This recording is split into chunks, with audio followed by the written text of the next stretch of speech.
जिंदगी हर दर्द के बाद मुस्कुराना सिखा देती है। सुबह के 5 बजे थे। आसमान में हल्की लालिमा फैल रही थी।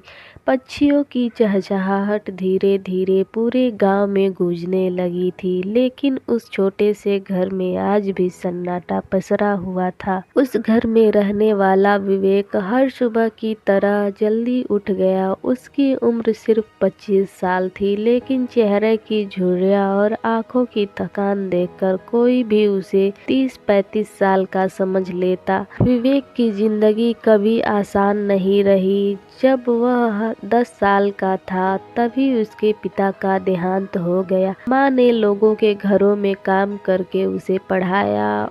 उन्होंने हमेशा एक ही बात कही, बेटा हालात चाहे जैसे हो, इंसान की उम्मीद कभी नहीं मरनी चाहिए। लेकिन वक्त हमेशा इंसान की परीक्षा लेता है। कॉलेज पूरा होने के बाद विवेक को नौकरी नहीं मिली। कई जगह इंटरव्यू दिए, लेकिन हर बार जवाब एक ही मिलता, हम आपको बाद में बताएंगे। धीरे धीरे घर की आर्थिक हालत बिगड़ती गई। माँ बीमार रहने लगी। इलाज के पैसे नहीं थे। विवेक दिन में मजदूरी करता और रात में पढ़ाई करता। एक दिन उसने माँ से कहा, माँ लगता है किस्मत मेरे साथ नहीं है। माँ मुस्कुराई। किस्मत कभी किसी के साथ पैदा नहीं होती बेटा, उसे मेहनत से बनाना पड़ता है। विवेक फिर से जुट गया। कुछ महीनों बाद उसकी माँ भी उसे हमेशा के लिए छोड़कर चली गई। उस दिन पहली बार विवेक इतना रोया कि उसकी आंखों में आंसू भी सूख गए।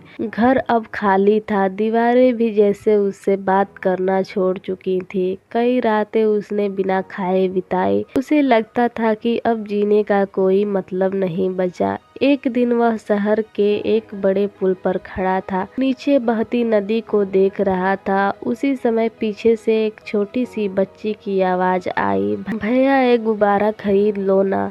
विवेक पलटा। 7-8 साल की एक मासूम बच्ची हाथ में रंग बिरंगे गुब्बारे लिए खड़ी थी। विवेक बोला, मेरे पास पैसे नहीं हैं। बच्ची मुस्कुराकर बोली, कोई बात नहीं, ये वाला मैं आपको फ्री दे देती हूँ। विवेक हैरान रह गया। उसने पूछा, तुम ऐसा क्यों कर रही हो? बच्ची बोली, क्योंकि जब मैं उदास होती हूँ ना तो मेरी माँ कहती है कि किसी और को मुस्कुराहट दो, अपना दुख छोटा लगने लगेगा। इतना कहकर वह चली गई। विवेक देर तक उस गुब्बारे को देखता रहा। उसे लगा जिस बच्ची के पास खुद खाने के पैसे नहीं होंगे वह भी मुस्कुरा सकती है, तो मैं क्यों हार मान रहा हूँ। उस दिन उसने एक फैसला किया। अब वह अपनी जिंदगी सिर्फ अपने लिए नहीं बल्कि दूसरों के लिए भी जिएगा।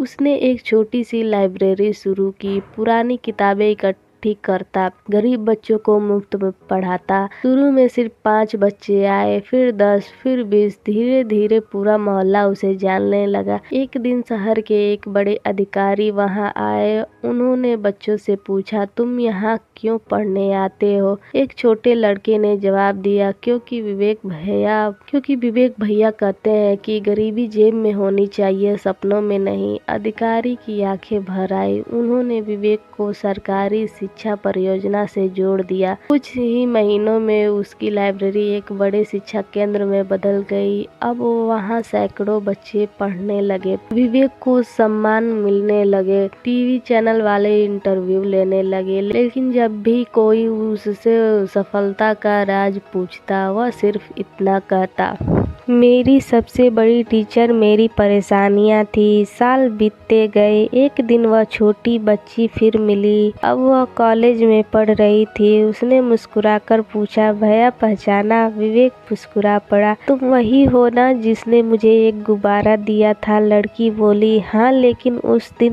मैंने सिर्फ एक गुब्बारा नहीं दिया था, शायद भगवान ने आपकी जिंदगी वापस लौटा दी थी। दोनों की आंखें नम थी। उस दिन विवेक ने महसूस किया किया, इंसान की जिंदगी बदलने के लिए हमेशा बड़े चमत्कार नहीं होते। कभी कभी एक छोटी सी मुस्कान, एक छोटा सा भरोसा, एक सच्चा शब्द पूरी दुनिया बदल देता है। धीरे धीरे विवेक का शिक्षा केंद्र पूरे जिले में प्रसिद्ध हो गया। उसने कभी फीस नहीं ली, जो दे सकता था देता था, जो नहीं दे सकता था उसे भी उतना ही प्यार मिलता था। एक दिन एक युवक उसके पास आया। उसने कहा, सर मैं हार गया हूँ, मुझे लगता है मैं किसी काम का नहीं हूँ। विवेक उसे अपने पुराने टूटे हुए घर में ले गया। दीवार पर माँ की तस्वीर लगी थी। उसने तस्वीर की ओर देखकर कहा, जब सब साथ छोड़ दे तब भी उम्मीद को मत छोड़ना। फिर उसने अपनी पूरी कहानी सुनाई। युवक की आंखों में नई चमक आ गई। वह बोला, अगर आप इतना सब सहकर मुस्कुरा सकते हैं तो मैं भी कोशिश करूंगा। विवेक मुस्कुराया। बस यही तो जिंदगी है, गिरना, संभलना और फिर किसी और को संभाल लेना। समय आगे बढ़ता गया। एक दिन विवेक ने अपने शिक्षा केंद्र के बाहर एक पत्थर लगवाया। उस पर लिखा था, जिंदगी कभी आसान नहीं होती लेकिन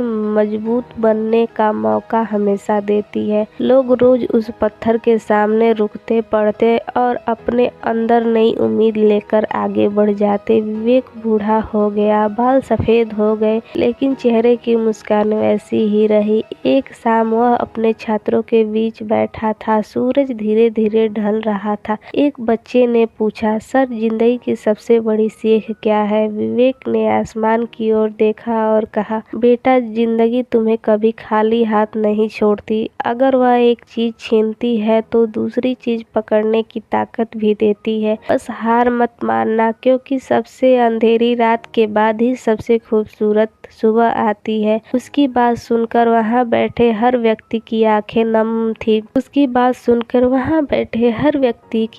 नम थी। सबको महसूस हो रहा था कि इंसान की असली जीत पैसे, नाम या शोहरत में नहीं होती, बल्कि वह टूटने के बाद फिर से उठ खड़े होने की हिम्मत में होती है। और यही जिंदगी का सबसे सुंदर सच है। जो इंसान दर्द में भी उम्मीद का दीपक जलाए रखता है, वही एक दिन दूसरों की राह रोशन करता है।